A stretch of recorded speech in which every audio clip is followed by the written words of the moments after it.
that everyone will know the true heart of who Jamieson was, and more importantly, how great his legacy is and how it will live on forever through the lives of all the people that he had touched. I'm going to start with telling you a little bit about Jamieson. I'm going to share a message of encouragement, and then we'll hear from some of his closest friends and family members. So let's talk a minute about the real Jamieson Ritter. And I have to say the real Jamieson Ritter because he was not one to boast about his personal accomplishments and achievements. He was brilliant. He knew how to get what he wanted. It was natural to him. He could outsmart people while keeping a straight face. It was a gift of many that he never wanted to boast about. There are things that even his closest family members are just learning about him throughout the past week, of all the stories and all the people that have reached out to them to share moments within their lives that Jamieson has touched them. I can tell you that losing somebody, you sometimes feel like you should put some distance between them and that family. Send them emails. Don't show up at their house at 2 a.m. But send them those stories because that provides them so much encouragement. It provides them a deeper bond and connection with their son than they're ever going to get. So you all are part of the healing process for them. At what point, Jamieson was the officer of the month at the Cleveland Police Department, and his family didn't even know it. I've also heard stories that he didn't even know it. That's the kind of man we're talking about here today. Bottom line, he cared more about others than he cared about himself. Jamieson Ritter was unfortunately killed in the line of duty while serving and protecting his community as a Cleveland, Ohio police officer. He was a beloved son, brother, a much-loved uncle, a friend and service to his community. He was an avid animal lover and rescuer. I've heard stories upon stories of the animals he'd rescued, but the one that stood out the most was when he was stationed in Syria in 2022 with his team. Staying in his headquarters, he hears some meows from the attic. And instead of calling animal patrol or just ignoring the meows, he decides to climb the rafters of the roof and start meowing at the cats and throwing treats at them, trying to get them to come over to him so he could rescue a few stray cats. He was probably simultaneously thinking how he was going to then FedEx those cats home to John and Karen so they could end up taking care of them with Karen's credit card, which I've also heard many stories about. Laughing's okay, guys, right? I don't know too many people that would risk their life for a cat. That's Jamieson. He was a 2015 graduate from Upstate, a 2019 graduate from Syracuse University, a member of the Ohio National Guard, where he was deployed in Syria, ultimately returning to his police duties in Cleveland, where he spent his final days serving. Jamieson was always on a mission. If there's one thing that I've learned through these conversations is that he was always on some sort of mission, whether it was to get a new car from his parents or it was to save a cat. It was something. In third grade, he wrote his first mission statement, dated 3/23/06, and I have a copy to prove it. It began with him saying that he wanted to go spread the word and glory of God with the people that he encountered, and ended with him saying he wants to go to heaven. That was his mission statement as a little boy in third grade. He was a believer in Christ, and on July 4th, he was ultimately granted his wish of going to heaven. We could spend days going over his achievements, his accomplishments, telling stories, but it wouldn't even scratch the surface to reveal the character of who he really was. The one constant that I have found in every story, and every person that I've talked to about Jamieson, even stories that I was able to hear last night at the wake, is that just like in his third grade mission statement, he wanted to serve others. And through that, people's lives were changed, left wanting to be a better version of themselves. That's rare. Anyone can get up every day and serve. You can choose to do it, you can choose to push through it, but he did it in a way that was so effective that people said, and I quote, "That man changed my life." That is a different type of servant. He did it from the heart. What we see happening here is a global concept known as servant leadership. It's been around for years.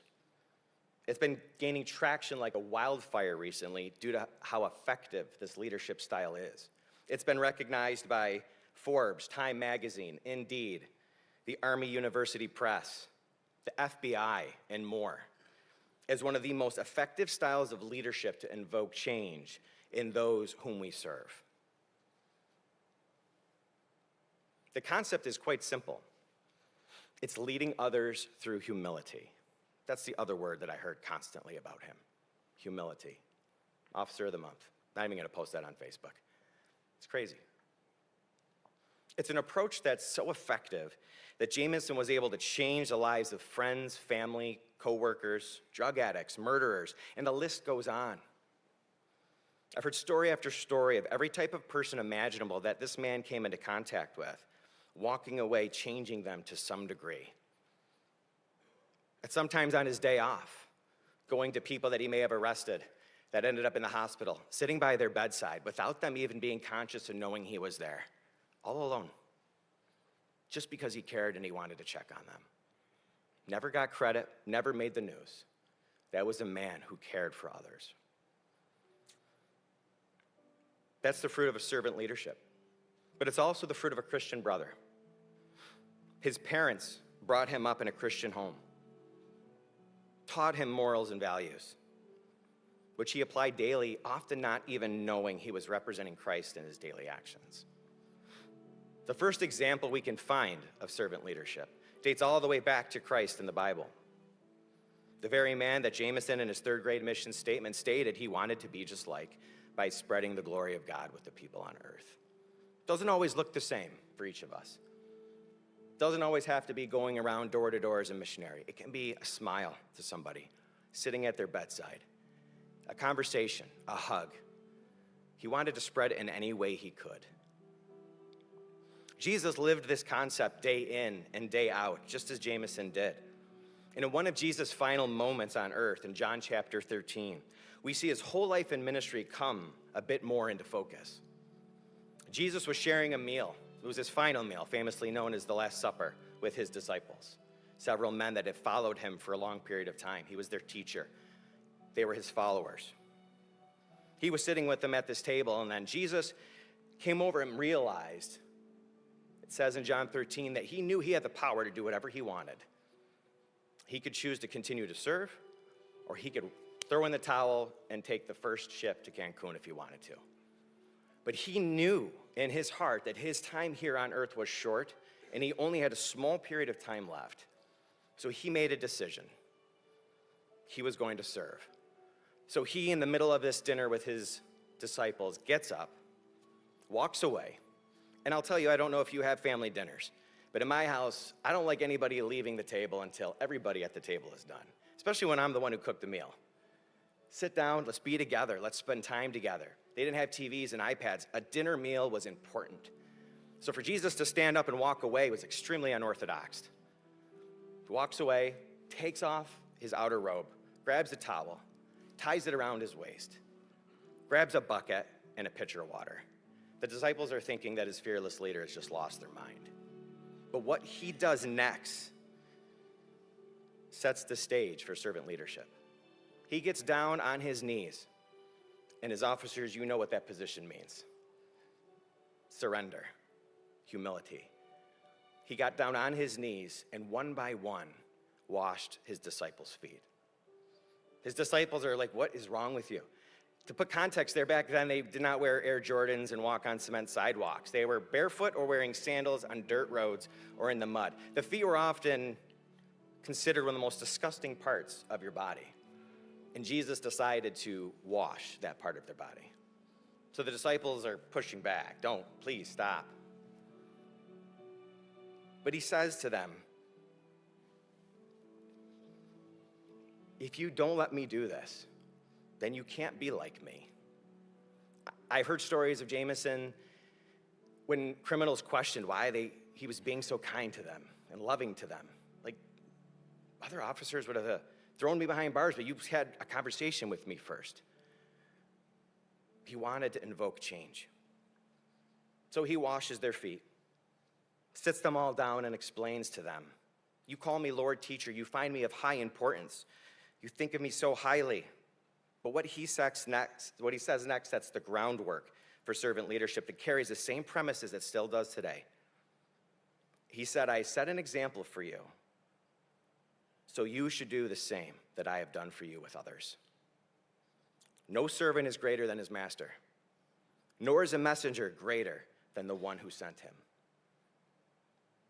That was the life that Jamieson had lived. A life devoted to others, a one of humility, a one with a heart to help anyone and everyone he came into contact with, even if it was a cat. He dealt with people in low places on a daily basis. He took off his shirt and washed their feet with the intent and hopes that they would go out and do the same. He didn't do it for self-credit. He did it because he wanted to make a change in these people's lives. That's how we change the world. That's how we make a third grader's dream and mission statement come true, by spreading the word and glory of God, just as Jesus and Jamieson did with everyone they come into contact with. There's nothing we can do to bring Jamieson back physically, but there's a lot we can do to continue our lives with him spiritually. I can promise you, if you begin to adapt this mentality of servant leadership, then you will feel like you're serving right alongside of him. Sorrow turns to joy when you can find a way to turn disaster into opportunity. My brother James, not to be confused with Jamieson, passed away 5 months ago. And I stood in this very church, right in this area. I had the honor of sharing a message with a room filled with 600 people, and lives were changed after that service. The Ritter family stood alongside of us during that period of time, just as we're standing with them today. They were moved by my brother's message so much that they reached out to us to stand with them. So through my brother's passing, I've been able to pass that torch on to them. Here I am again with the greatest honor that I've ever had in ministry. And now I fully believe that the Ritter family is going to have the opportunity to do the same for another family in the future. We can look at death as a loss, or we can look at it as an opportunity or a purpose. There's one more thing that I feel compelled to share with you all before I close. It's a word that a lot of people I feel really need to hear right now. The word's forgiveness. Jamieson's death was not an accident. It was intentional and terrible. But in order for every one of us in this room to be able to reconcile, to heal and experience peace in this situation, I'm telling you, you must learn to forgive when you're ready. It will, for some, be the most difficult thing you will ever have to do in your lives. John, if I was in your seat, I couldn't imagine. We often, however, misinterpretation of forgiveness as acceptance. They don't mean the same thing. I'm not suggesting we approve or accept by any means what has happened. Forgiveness is not acceptance. Forgiveness is not the acceptance of sin, it's freedom from sin's negative effect on our lives. That's what forgiveness is. It's more for us, for the freedom from the situation than it does for anybody else. And that's a global concept. In Matthew 6:14, Jesus said, "For if you forgive others their sins, your heavenly Father will also forgive you. But if you do not forgive others their sins, neither will your Father forgive your sins." Unforgiveness will place a barrier between you and God's grace. We will do plenty of things in our lives that will make us look up to the heavens, whether you're a believer or not, and ask God for forgiveness. Ask God for grace, because you have nowhere else to look. But if we cannot forgive others, it can block us from receiving God's own forgiveness to us. Again, forgiveness leads to freedom. That is the very reason Jamieson was able to serve the way he was. He looked past the shell of the people that he dealt with every day and was able to look straight into their hearts. He loved others just as Christ loves each of us. Finally, I'm also talking about some of you in the room today that need to forgive yourselves. Many of you today are carrying a burden that is not yours to carry through this tragedy. Could I have done something more to have prevented this? Could I have prayed more? Could I have been by his side that night? If only he moved back to Rochester 6 months earlier, this would have never happened. I am sure the list goes on, and I'm sure there's people that have that burden in their mind, in their heart, right as I speak. And that is the Spirit, putting it on your heart and mind because he wants to get rid of it. I can tell you that what you're feeling and that burden you're feeling is a lie from Satan, whether you believe it or not. I can tell you firsthand. If the enemy can keep you in a place of self-torment, it will render you ineffective to those around you. When I look at this crowd, I see a room full of fighters. I've never experienced anything like watching you police officers, watching you walk in this room. Incredible. Absolutely incredible what you have to do every single day. You are servants. You were not created to be rendered ineffective. Let's not give the devil any more due than he is already trying to take. God wants to take the burden from each and every one of you. All you have to do is submit your heart and your mind to him. Accept that he is in control and you are not. And I promise you that if you do that, you will feel the burden lifted off your shoulders physically. It will simply feel gone. I can also promise you that you will only find temporary relief from the things the world has to offer to help you cope with this situation. Drugs, alcohol, food, all the areas that we tend to turn to for comfort will only provide you a temporary relief. You will end up feeling more empty than where you were when you first started. I can tell you from personal experience and the testimony of hundreds of thousands of others that faith is the only thing that will bring you the comfort that you are looking for right now. Romans 14:8 says, if we live, we live for the Lord. If we die, we die for the Lord. So whether we live or die, we belong to the Lord. Jamieson believed in the sovereignty of God. Every time he prayed, he did it to a God whom he knew was in control. There's nothing we can do to change the will of God. When it's our time, it's our time. But there is one thing that we can do to change that: ourselves. Through our own personal transformation, God will give us opportunities to transform those around us, just as Jamieson did every day. If you want to bring him back, carry on his mission as if he never left. Let his legacy live on through your choices. Serve humbly, wash feet, forgive, lay your burdens down at the cross, and bring the glory of God to the whole earth. Jamieson was not just part of the police force and National Guard. He was also part of God's army. In the police force, promotion comes with hard work, loyalty, and success. But in God's army, death is the ultimate promotion. Jamieson is home. He's not in pain. He's not in sorrow. He's where he's wanted to be since the 3rd grade. In heaven with Christ, his teacher, his mentor, and his hero that will never be fallen. I want to thank you for allowing me to share that message. I want to invite up Jack Schwab next, Jamieson's best friend, to share a message.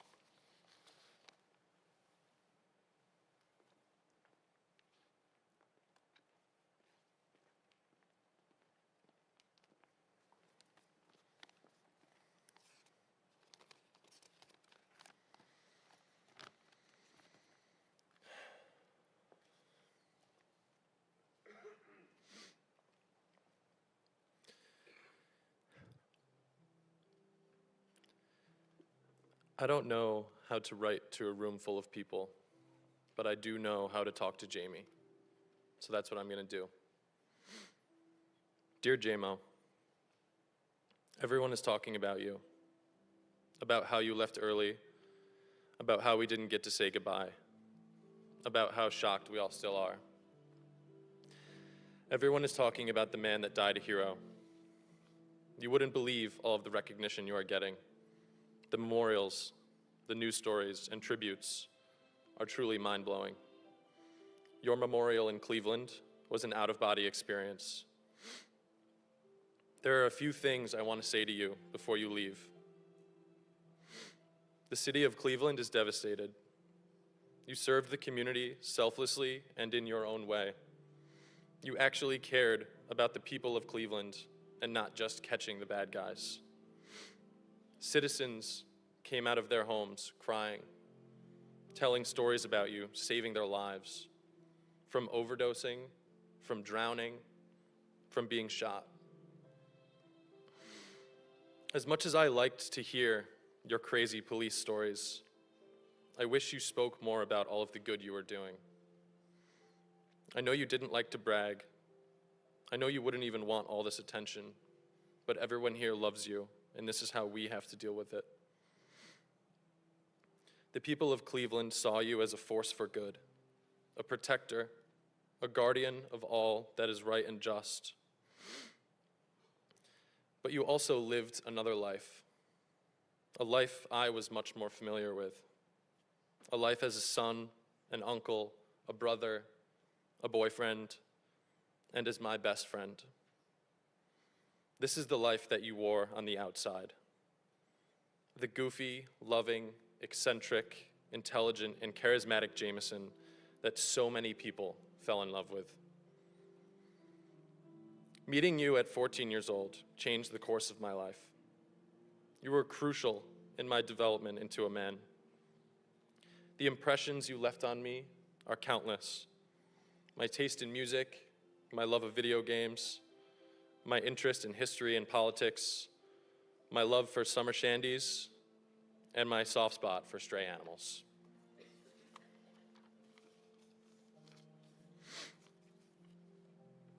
We have been reminiscing all week about you. We all joked that we always had to give new people a warning before they met you, that you might say or do things that some people didn't like. But that was just you. You didn't care if the harsh reality of your truth offended people, because at the end of the day, you lived completely untethered by expectation or regret. You were this way in everything you did, completely fearless of what might happen, confident not in the details of every situation, but in your ability to deal with the adversity that might come. You trusted yourself, and in doing so, made others trust your judgment as well. I wish you could see your family this week. They have always been strong, resilient, respectful, and humble. But the fortitude that they have shown has been awe-inspiring. Your family has struck an impossible balance this week. While grieving you in their own personal way, they have provided your friends, family, and colleagues a space to relive your memories and celebrate your life. They are making it easy on those around them because generosity and service are so deeply ingrained in the Ritter name. You would be so proud. I've been thinking about your senior quote lately. You either die a hero or live long enough to see yourself become the villain. It does not surprise me that you chose a quote from a Batman movie. While I don't think you would ever become a villain in this life, I think this quote speaks to your commitment to your causes. You knew very well that both of your occupations were mortally dangerous, but you understood that sacrifice could be required in your pursuit of justice. The world is not only a sadder place with you gone, but certainly a more dangerous one. You were the best friend I could have ever asked for. A piece of me died with you, Jamieson, and I won't ever get it back. And I don't want it back. And I'll keep yours as safe as well. And I'll see you in the next one. I love you, Jamieson.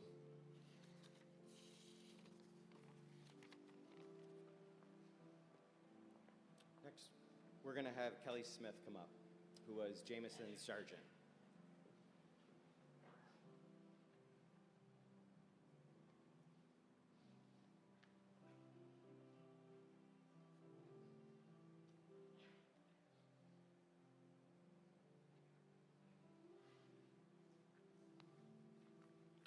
Good morning.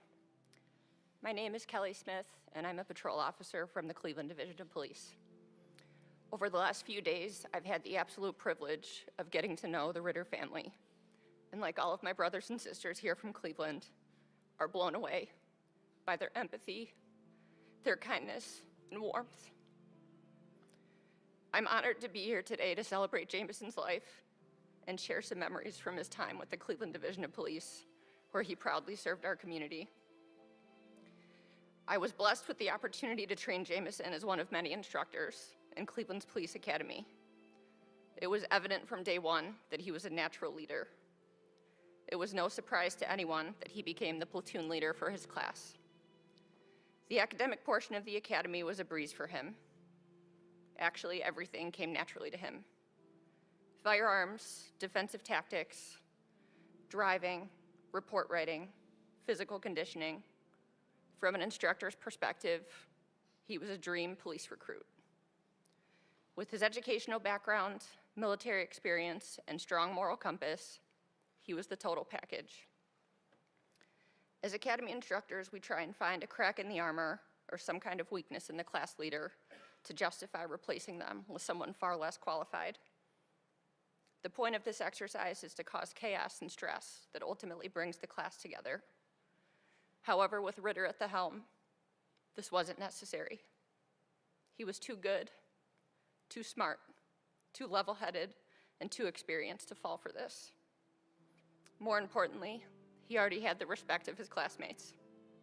The work was done. Well played, Ritter. The training section collectively thought, we've got a good one here.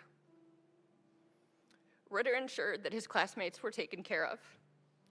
When they were struggling academically, he invited them over his house for study sessions.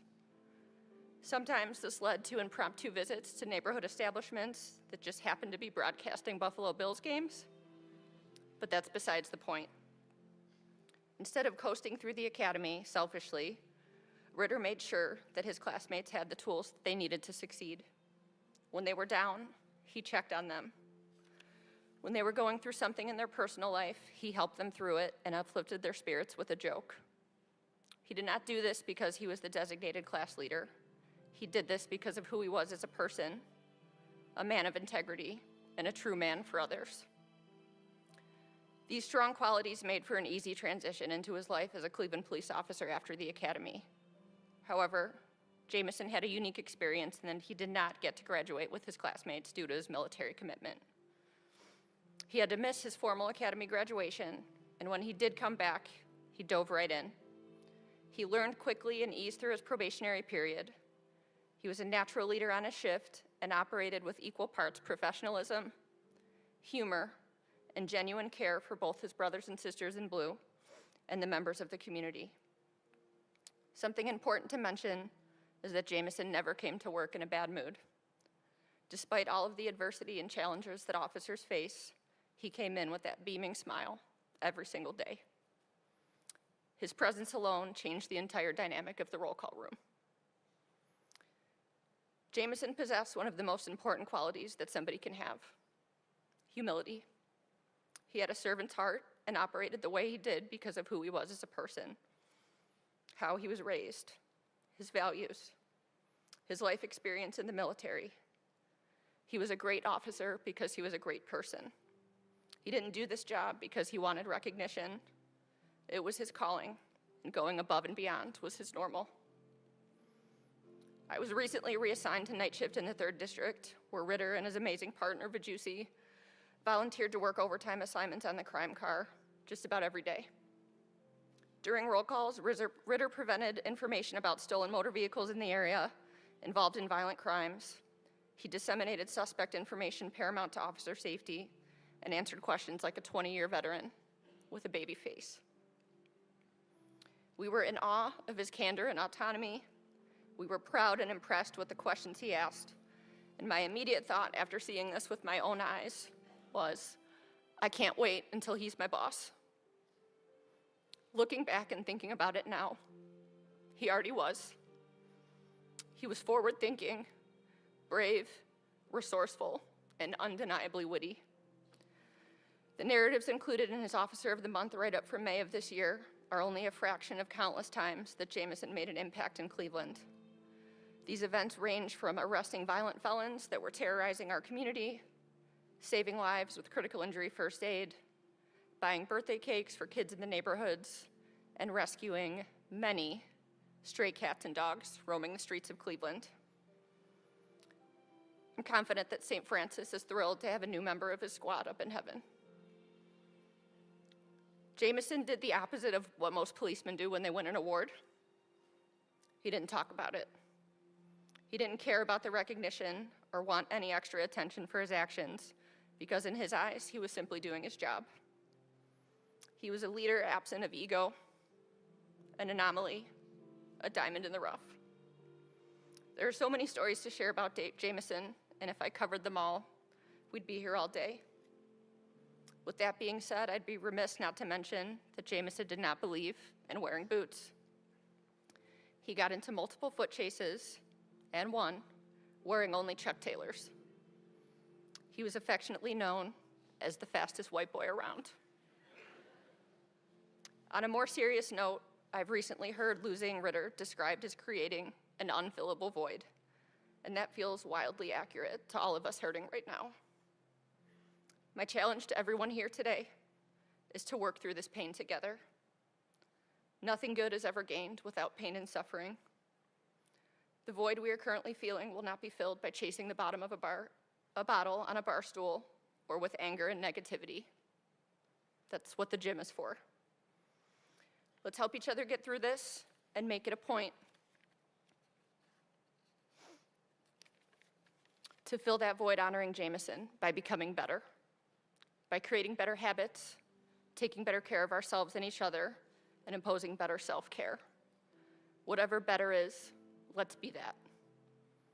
We are all better officers for having known Jamieson, because to know him was to love him. I believe that we can all take a page out of his book and operate with more humility, more positivity, and remember why we became public servants. I encourage you all to look for the signs that Jamieson is watching over us. I felt it throughout the day on July 4th. I attributed the gloom and rain in Cleveland to the angels crying, or maybe Jamieson doing us a solid. He knew that Cleveland was going to be rowdy on the holiday. I pictured him paying an unannounced visit to St. Michael, or maybe he jumped the chain of command entirely and went right to the big man himself. Dude, God, please hear me out. I know I'm new here, but you have to hook Cleveland up with some rain. My friends have been at the hospital all night crying about me, and they need a break. I also saw Ritter when we had the perfect weather for his memorial run last Saturday. I pictured him cracking up hysterically watching his classmates who haven't run or exercised a single day since they graduated and try to keep it together physically. I also imagined that it wasn't long before Ritter linked up with our other fallen heroes from Cleveland killed in the line of duty. Rob Clark, Wayne Leon, A.J. Schroeder, Derek Owens, our beloved Skern, just to name a few. I see them welcoming Ritter with open arms to a seat at their table. Listen, rookie, this is how it's done. Together, they ensured that it was 90 degrees and sunny when we were all standing in our Class A heat traps during the service in Cleveland. Again, well played, Ritter. You're in good company now, but you need to know that we would have stood for you for hours in a blizzard, in sub-zero temperatures, in the pouring rain, in the heat of 1,000 suns, because we have done that and we always will. It's the very least that we can do. To the Ritter family, thank you for sharing Jamieson with us. Thank you for spending time with us in Cleveland. We hope that through your pain, you felt how much Jamieson was loved and understand the imprint that he leaves on us all. We also hope you grow to accept that you've inherited a new family from Cleveland. We vow that Jamieson's sacrifice will not be forgotten. We will carry him in our hearts forever, and his legacy will live through us all. Safe home, Ritter. We love you. Thank you, Kelly. And thank you for your service, all the officers for Cleveland. Next, I'd like to welcome Angelica Jamieson's little sister.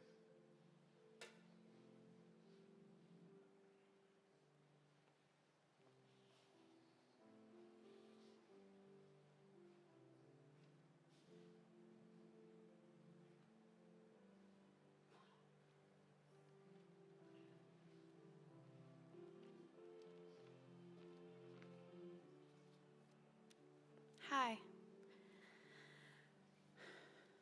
For those of you who do not know me, my name is Angelica, and I am Jamieson's little sister. As I stand here today, I feel like I could go on forever about Jamieson. As little kids, we were inseparable. He was my best friend, and some people even thought we were twins. We had very similar personalities, so that means we were always in trouble together. As life went on and we got older, he knew how to be there, be supportive, and even gave me advice, even though I was older. But one thing for sure, Jamieson knew that I was always a text or phone call away. Whether he needed me at 2 a.m. in Syracuse because he just wanted to come home, or he needed money because, well, let's be honest, it was just Jamieson. But as I stand here today, I feel as though I could just go on for hours, but I won't do that. Also, as I stand here today, I feel as though I have no words either. Jamieson, you had a heart so, so big, a soul so pure, a smile that no matter what lit up the room, a personality on you like no other. No one could stay mad at you. You truly were just so, so great. You were becoming the man, you were becoming the incredible man we all knew you were going to be. You made the world truly a better place. This is always a parent's, sibling's worst fear and biggest nightmare. Jamieson was taken far too soon from this world. He truly was meant for greatness. Jamieson, I love you so much.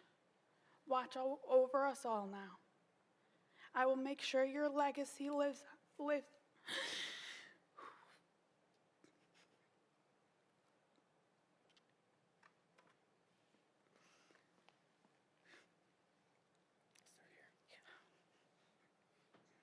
I will make sure your legacy lives on, and you are never forgotten, as I hope you all will do the same. As she closes now, she wants to thank everyone for all their love and support. Thank you. I'm sorry. Next we have Alicia. I won't say the older sister, but I just said it, so I'm sorry.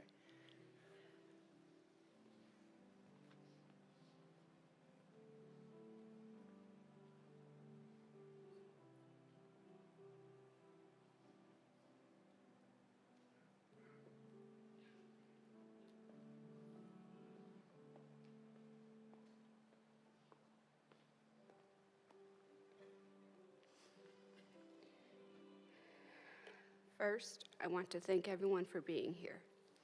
Nothing can ever prepare you for something like this, but the outpouring love and support by this entire community has truly meant the world to my family. With that being said, I'm going to try to make my brother proud and not embarrass him too much. Although I am the oldest, I looked up to my brother, not just because of his accomplishments or his insane intelligence, but because of the person he was in his core. I'd like to think through tragedy has come opportunity. Opportunity to truly know who Jamieson was and what he stood for. Countless stories that we never would have learned about, examples of his kindness, generosity, and selflessness. An opportunity to self-reflect about the kind of people we all want to be. An opportunity to slow down, look around, and truly value what matters most. An opportunity to make a difference in this world. A few months ago, I sat in this very church for a funeral of a family friend who passed away unexpectedly. Testament after testament was read of his character.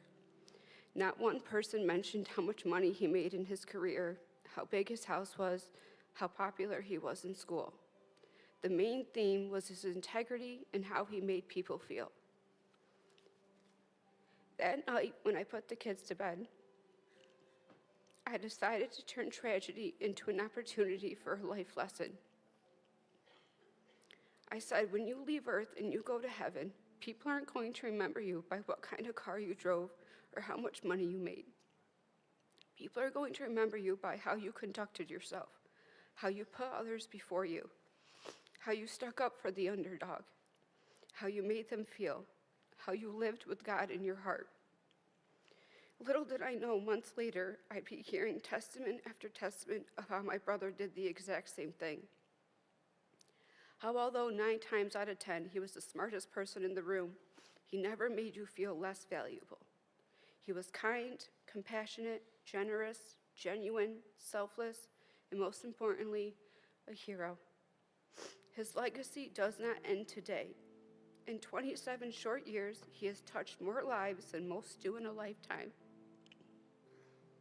He was a beacon of light, a radiant soul, that shred of hope for people in their dark times. He has left a lasting impression on all he's come in contact with. He has made a difference in this world. I'm going to end with this.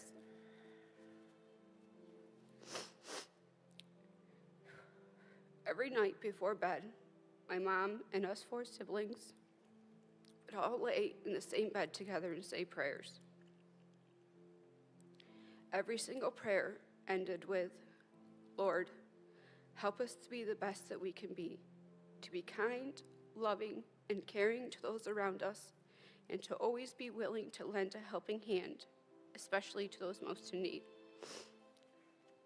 Ma and Dad, now you know that that's exactly what Jamieson did. I love you, Seamus, and thank you all for being here.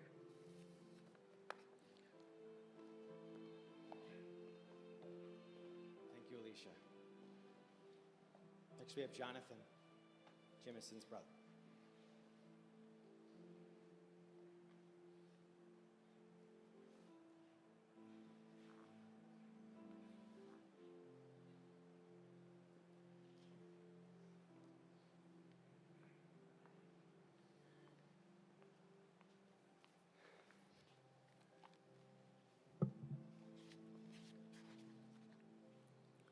Good morning, everyone. My name is Jonathan Ritter. I am Jamison's more attractive and intelligent older brother. Actually, only one of those things is true. I've always said that Jamieson is quite possibly the most naturally gifted, intelligent person I've met in my entire life. And growing up, it was not always channeled as appropriately as it could have been. But after listening to all the stories about Jamieson over the course of the last week, I think that he really grew up in the last, 4 years as becoming a police officer, and that intelligence has been channeled in all the right ways. So, ever since July 4th, I've been trying to think about what I'm going to come up here and say to everybody, because there really are no words, and there's nothing that you guys have not heard in regards to Jamison's kindness, devotion, dedication, and love for others. It's been shared at every single event we've had in his honor since July 4th. We've heard from friends, family, superiors, and peers alike, and the common theme is that Jamieson was extraordinarily one of a kind. So in the interest of giving everybody a look behind the curtain and what I can offer that hasn't been given to you yet, we're going to do a little story time. We've been reminiscing about Jamieson all week. I hope this is being live streamed because I turned it down from rated R to rated PG. So if you guys want to hear more stories later, get with this friend group over here and we'll make sure the real truth comes out. Everything is true in here, nothing's doctored. We'll go roughly chronological because he did grow up a bit towards the end. One of the first stories we remembered about Jamieson was 2011. I came home from Christmas break. I was in college. That's really when we first started to get close, As siblings, we were, not the best of friends until we separated. I went to college, and then we really started to grow close. So we have a family party going on. I think it was Christmas Eve. We start wrestling with each other in my parents' first floor of their house, and it quickly went from friendly to not very friendly. And if anyone's ever been to my parents' first floor of their house, there's like 6 windows that overlook the pool. They're like 3 feet by 4 feet. They're huge. You would never want to break them, especially not in December in Rochester. And we broke one. There's glass everywhere. We immediately went from enemies to innocent accomplices as we're like, man, don't tell Dad. It was an accident. We slipped. And as the years pass and like the sting of helping my dad tape together cardboard and like fix this hole that made our house an absolute icebox during the middle of a family party, people started asking, who did it? Who did it? And Jamieson always said, I threw Jonathan through that window, and I always said, dude, we both went into that thing together. And I don't think I've ever admitted it. He threw me through that window.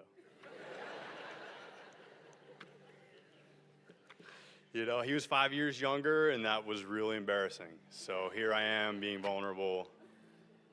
He tossed me through that window.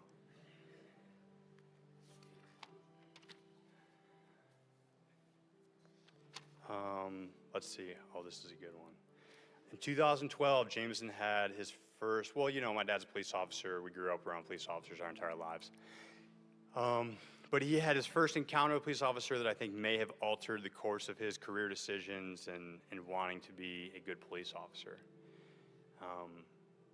The details behind how the incident occurred, I'll make it brief. Basically, they redecorated someone's house with some eggs and paintball guns, and we had a little bit of a car accident coming back, and the cops caught up to him. So my mom gets this phone call, rushes to the scene. The first thing she sees is Jamieson in the back of an ambulance underneath a blanket.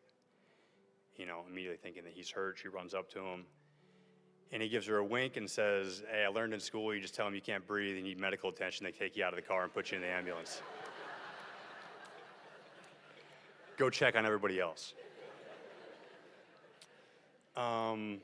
He was 15 years old, right? So I would have been terrified. I never would have wanted to look at a cop again.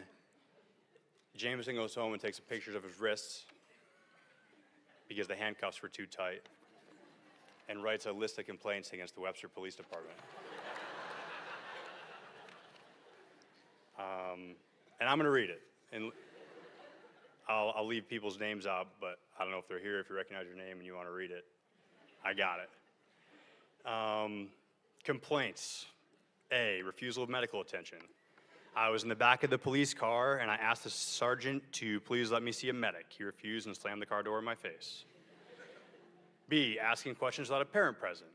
I am 15 years old, a minor in the eyes of the law. Sergeant X repeatedly asked me questions about the situation even though I did not have a parent with me. All this happened while I was handcuffed and being detained for no reason. Police brutality, which I think was the handcuff. I was yanked off the bed of the truck by Sergeant X, and even though I stood there and offered no form of resistance, I was forcibly thrown against the hood of the police car, hurting my rib cage and knocking the wind out of me. While I was being pinned against the hood, I was handcuffed in an extremely tight fashion. I told the officer the handcuffs were too tight, but he said he didn't care and placed me in the back of the car. It was at this point I was refused medical attention, and it was only by the kindness and actions of another officer that I was brought to the ambulance. I was again asked repeated questions without my parents' consent. Refusal of proper representation. I was sitting in the ambulance and was approached by an officer whose name I do not remember. I told him that I would like a lawyer. The officer responded, "Who the heck do you think you are, Judge Judy?" And Jamieson took that personally, clearly. So I mean, I'll have to talk to some of you colleagues later and see if he ever used any of those tactics against anybody else. So then Jamieson, that was 2012. 2016, Jamieson goes to college, 2015. Very early on, you can ask his roommate about it, there's this fire extinguisher incident where he ran around the dormitory with a commercial grade fire extinguisher spraying his friends. and it caused a lot of drama. I think he almost got kicked out of school, might have lost an academic scholarship. It was crazy. But moral of the story is there's like 5 or 6 kids there. Everyone scatters. Jamieson gets caught by campus police. You know, they basically tell him, tell us who else was there with you, and we'll let you off on a lighter sentence. I know that's a typical tactic. Who knows if that was true or not. But he didn't roll, and took the blame by himself. And, you know, I thought, I was always very proud of him for that. And you would think that would have put him on the straight and narrow. I got stationed up in Watertown a couple months later, just an hour north of Syracuse. Went down to visit him a handful of times. And I found myself in a precarious situation on the outside of a bar. I thought Jamieson was on the inside. Unbeknownst to me, this gentleman and I decided to go have some words outside of the bar, and Jamieson followed us out. I did nothing wrong, obviously. This gentleman decided to swing at me as I'm ducking it. I didn't even Jamieson was outside. He comes over my shoulder, tackles this kid, and you know, we separate them. Everyone goes their own way. We're all praising Jamieson and his heroics.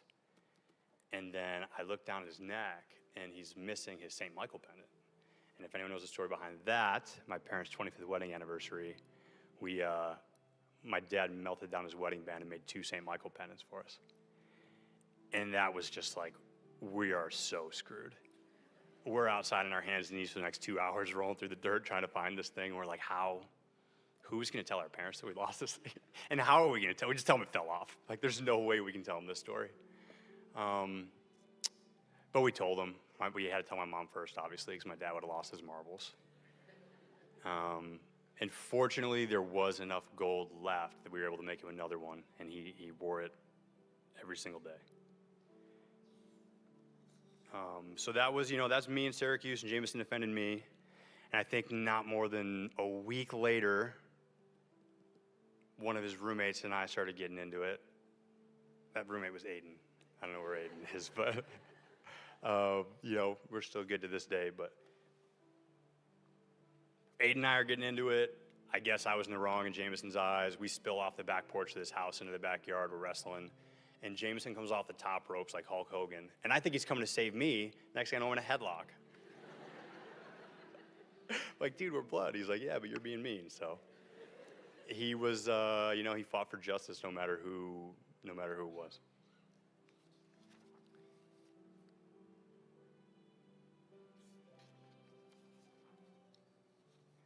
Damn, Chrism.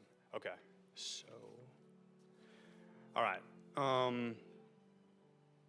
Due to our geographical separation, Jamieson and I, you know, we mostly saw each other at holidays, and then unfortunately, as happens in life, funerals were kind of an impromptu, you know, get together for us when we would randomly see each other throughout the years.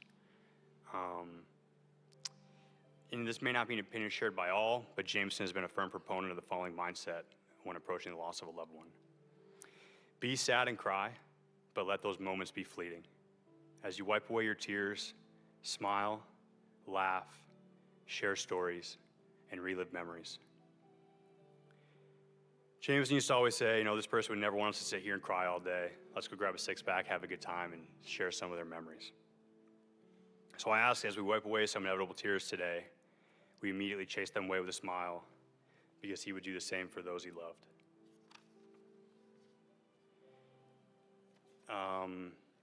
So the one thing I dreaded most, and if you guys know my family, pretty big procrastinators.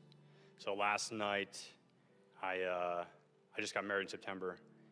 I pulled out, he was my best man, and I re-listened to the speech that he gave. And I haven't rewatched it since he gave it, just because we're not emotional normally.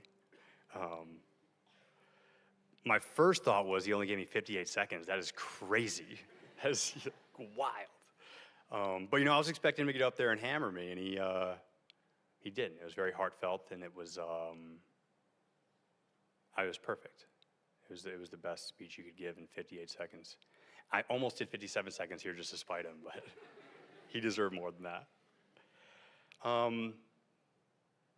So I took some of my favorite lines from that and I replaced my name with his. And I'm going to read them back to him because that's how I feel. So, Jamieson has supported me. He's been there for me, and he's done more for me than anyone I could ever imagine and that I ever deserved from someone.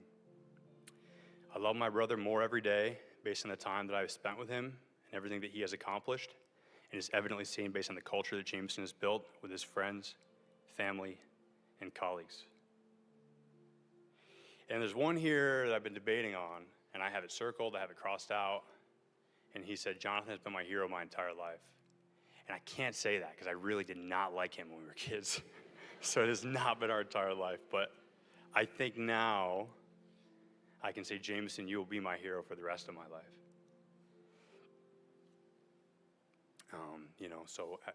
I ask again, what more is there to say? This crowd and the stories you've all told us tell it all. Jamieson, I have no adjectives to truly encapsulate how you will be remembered. Words like hero and legend don't truly do you any justice. I can promise your stories will not be forgotten. Your service to this country and the city of Cleveland will not be forgotten. You will not be forgotten. I love you, and we all love you. Thank you.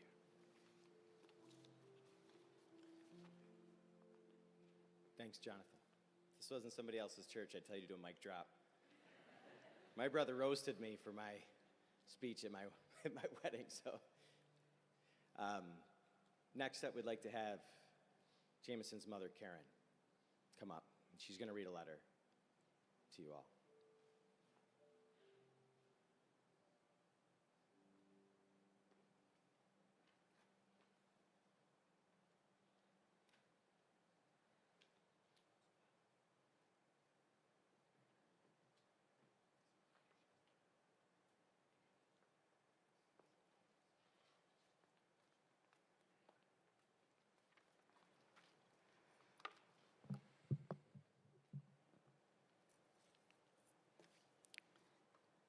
This is a letter that I was asked to write upon Jamieson's graduation. McQuaid asked for his mom to write him a letter. This is the letter that I found in Jamieson's baby bin in his home in Ohio, front and center. Dear Jamieson, and this letter was written in 2015 to Jamieson. Dear Jamieson, while pondering this letter and thinking of how I wanted to write to express how I bear my love for you, a ton of emotions flooded, overwhelmingly so. As the youngest of my 4 children, I often wondered if I walked a mile in your shoes, is it a good thing or a bad thing to be the baby of the family? Which, of course, has me reminiscing through your life. One thing I can say with certainty, whether it ultimately is a good thing, a bad thing, or a combination of both, it has developed and molded you into who you are today, and I would not change you for the world. Why? Well, I'll start from day 2 when you still did not have a name. When we finally agreed on Jamieson, all I kept thinking and feeling when I repeated your name was powerful, caring, and leader. These attributes, I feel, have resonated to describe you. Throughout your life, preschool, elementary, middle, and high school, the core of who you are and what you believe in never change. You have always been fun, loving, charismatic, inspirational, charming, and social, but most importantly, humble, loving, loyal, and dedicated. As you have gone through your life, you have always been given the compliments from family and friends regarding all the descriptions above. Many parents have often spoken very highly of you and your positive influences on their children. Whenever I'm in need of a hug, kiss, or just someone to talk to, You have always been my guarantee. When I am down, you know it. You seek me out, and you will always comfort me with your love and support. You are intuitive to others' feelings and emotions, and you always share their moments with them because you never let them forget you are there for them. You have many great qualities, but qualities you so freely and humbly share without the need for rewards or acknowledgments for your actions. This is evidenced by the incredibly nice things you did for your teammates on the swim team this year, as well as your humble act of kindness in giving your goggles to an opponent when you realized his broke. You didn't even know your actions were seen. You have many great qualities. You have this ability to light the room on fire when you enter it. You have no problem joking, laughing, and talking with any generation at any time. You give everybody time, attention, and affection that always leaves them with a lasting impression of just how kind you are. So to this, I want to share with you that my love for you is immeasurable and my respect for you is endless. You are and will always be my baby, and I will forever adore and love you for who you are and what you are yet to become. When Jamieson graduated from Syracuse University on Mother's Day, he handed me this card.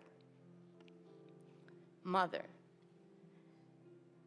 thank you for everything that you have done, will be doing, and continue to do every day for me.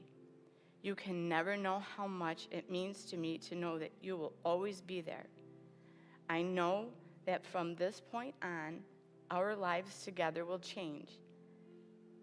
I may not always physically be with you. I may not always physically be here, but I'll always be with you, and I will always be your baby. Love, Jamieson. Thank you, everybody, for being here. At this time, we ask the officers to rise. We're going to dismiss them only to the parking lot to prepare for their honors ceremony.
next we have a friend of the family, Rose, is going to sing a song for you guys.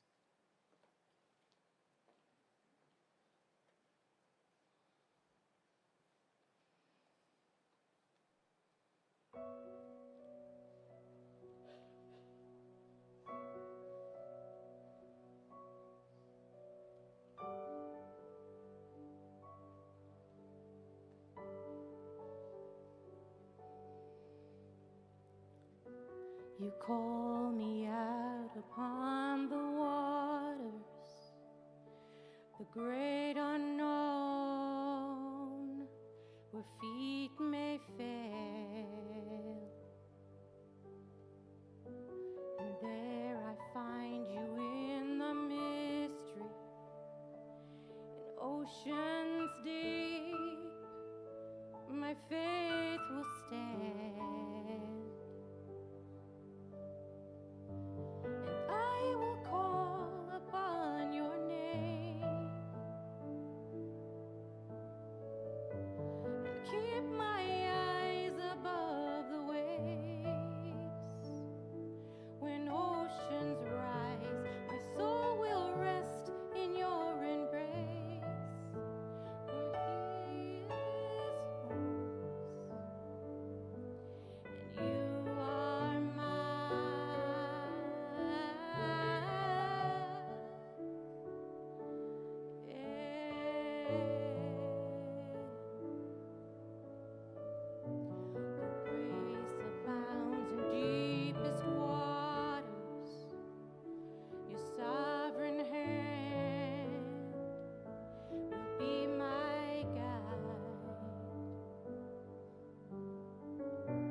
Call upon your name, yes I will.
It'll be fine by dusk light, I'm telling you, baby. These things eat at your bones and drive your young mind crazy. But when you place your hand between my collar and jaw, I don't know much, but there's no weight at all. And I'm damned if I do, and I'm damned if I don't. 'Cause if I say I miss you, I know that you won't. But I miss you in the mornings when I see the sun. Something in the orange tells me we're not done. To you I'm just a man, to me you're all I am. Where the hell am I supposed to go? I'm poising myself again. Something in the orange tells me you're never coming home. If you leave today, I'll just stare at the way the orange touches all things around. The grass, trees, and dew, how I just hate you. Please turn those headlights around.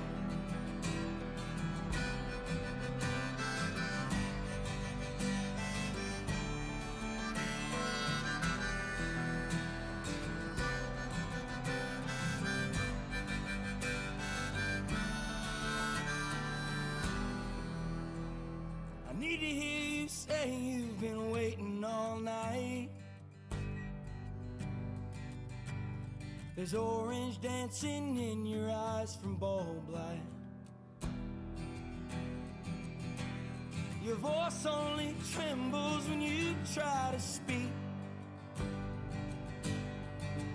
Take me back to us dancing this wood used to creep.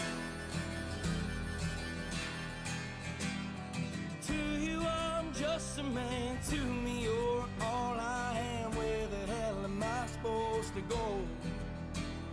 I poison myself again. Something in the orange tells me you're never coming home. If you leave today, I'll just stare at the way the orange touches all things around. The grass, trees, and dew, how I just hate you. Please turn those headlights around.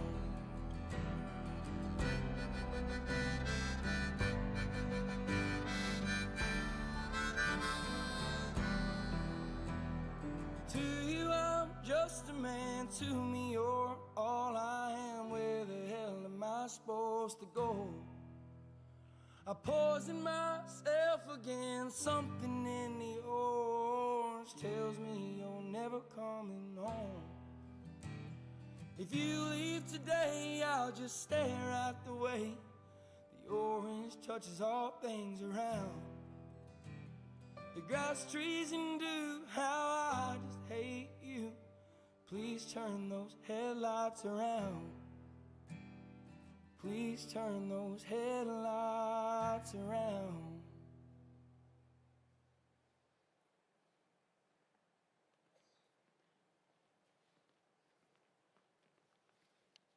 So hopefully now you all have a better picture of the real Jamieson Ritter, the hero. I certainly do. Lord, thank you for this time, and thank you for your word. We thank you for the life of Jamieson, for the lives that he touched, Lord. We ask that you strengthen us as we go about the rest of this day. We ask for extra strength and peace for the Ritter family right now, Lord. For the officers outside, Lord. Lord God, bless them for their servanthood, Lord. Thank you so much for just being with us in this place. In your mighty name.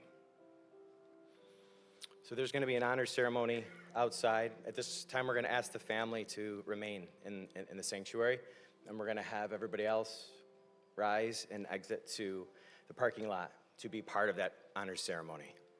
I know everybody probably wants to run down there and give them hugs and kisses and tell them how much they love them. But immediately following the memorial service outside, the family is going to be having a private ceremony. So we ask that you be a part with them outside for that service, and then you'll see them leave immediately after. Thank you all for coming. God bless.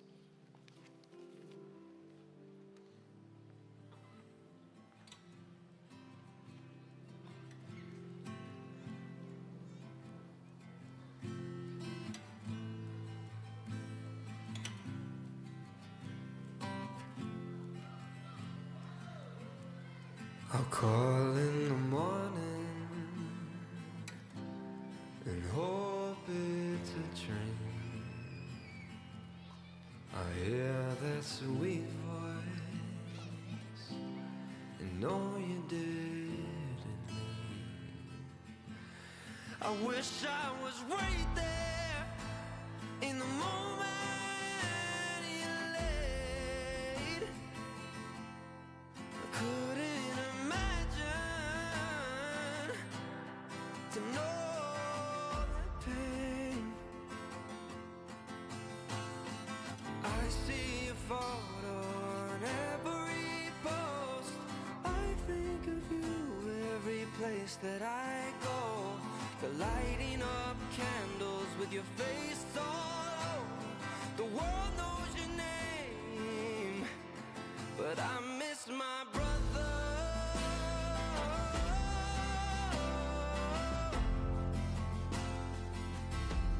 I miss my brother.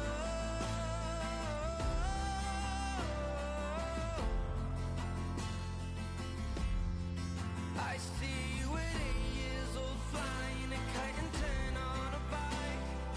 16 years old, sitting in the driver's side. 24 in your old uniform, you came back alive. I miss my brother.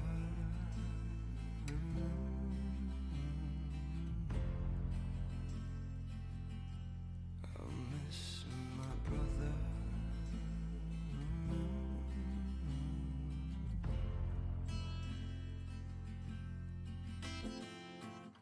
One more minute with you, one more day. I'd take anything for you to stay.